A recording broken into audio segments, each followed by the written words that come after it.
नालायक लड़के, तेरे भैया ने तुझे छूट दे रखी है तो इसका मतलब तू कुछ भी करेगा। किससे पूछ के तूने पैसे लगाए थे? सारे पैसे बर्बाद कर दिए ना। भाभी, आपकी हिम्मत कैसे हुई मेरे पति पे हाथ उठाने की? हाँ देख, तू बीच में मत बोल। छोटी है, छोटी बंद कर। ये हम दोनों का निजी मामला है। हाँ तो क्या हो गया?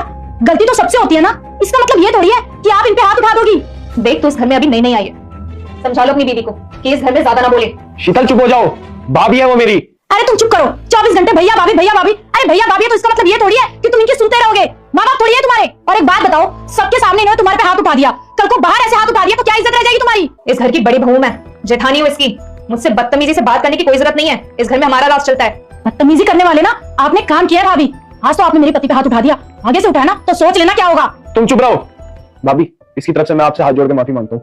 आज के बाद ऐसी गलती कभी नहीं होगी। आज के बाद अगर तूने कहीं भी पैसे लगाए अपने भैया से बिना पूछे तो मुझसे बड़ा कोई नहीं होगा। आगे से ऐसा कभी नहीं करूंगा भाभी, माफ करना। रूम में चलो, मुझे तुमसे कुछ बात करनी है।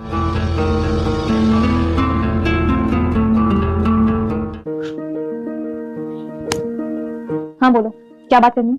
एक बात बताओ, जो भी तुमने अक्षय के साथ किया, क्या वो सही था? हाँ तो सही तो किया मैंने, और क्या करती। जब मैंने देखा कि तुम्हारा भाई गलत राह पे जा रहा है तो उसका सीधा भी तो हम ही करेंगे ना। क्यों? कुछ कहते क्यों नहीं हो आप? सब कुछ सुनते क्यों रहते हो? बर्दाश्त क्यों करते हो? कोई बात नहीं, भाभी है वो। भाभी है तो क्या हो गया? ऐसे हाथ नहीं उठा सकती है वो तुम पे। देखो, अब वो छोटा नहीं रहा। जब तुम नई नई इस घर में आई थी तब वो स्कूल में पढ़ता था। अब उसकी शादी हो गई है, उसकी बीवी है। अगर उसकी बीवी के सामने तुम उसे थप्पड़ मारोगी तो कैसा लगेगा? और वो तुम्हारी इज्जत करता है, इसलिए उसने कुछ नहीं बोला। अगर वो सबके सामने कुछ बोल देता फिर क्या करती तुम?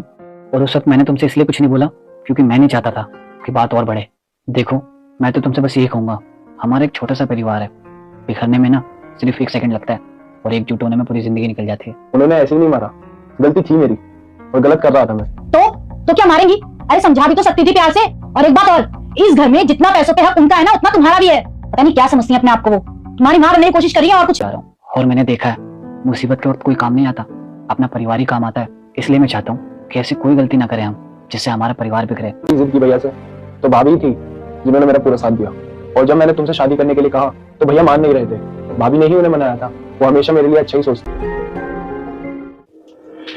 अक्षय, जी भाभी। वो मैंने जो तुम्हारे साथ सुबह किया था उसके लिए सॉरी। मुझे तुम्हारे साथ ऐसा नहीं करना चाहिए था, ना ही मुझे तुम पर हाथ उठाना चाहिए था। नहीं भाभी, आप माफी मत मांगिए। अगर आप मुझसे माफी मांगेगी तो मुझे ऐसा लगेगा कि आप मुझे अपना नहीं मानते। अरे आप भाभी हो मेरी, आप मेरी माँ समान हो। अगर आप मुझ पर हाथ उठा दोगे तो कोई दिक्कत नहीं है। भाभी, मैं आपसे नाराज नहीं हूँ और आप माफी मांगकर मुझे शर्मिंदा मत करिए। माफी तो मुझे तुमसे मांगनी चाहिए। दीदी ऐसे क्यों बोल रही हैं आप? आप तो मेरी बड़ी बहन जैसी है ना, और बड़ी बहन का फर्ज क्या होता है? गलती होने पे डांटे, और जब प्यार का वक्त आए तो प्यार भी लुटाए। अरे वाह, आज मुझे देख के अच्छा लग रहा है कि हमारा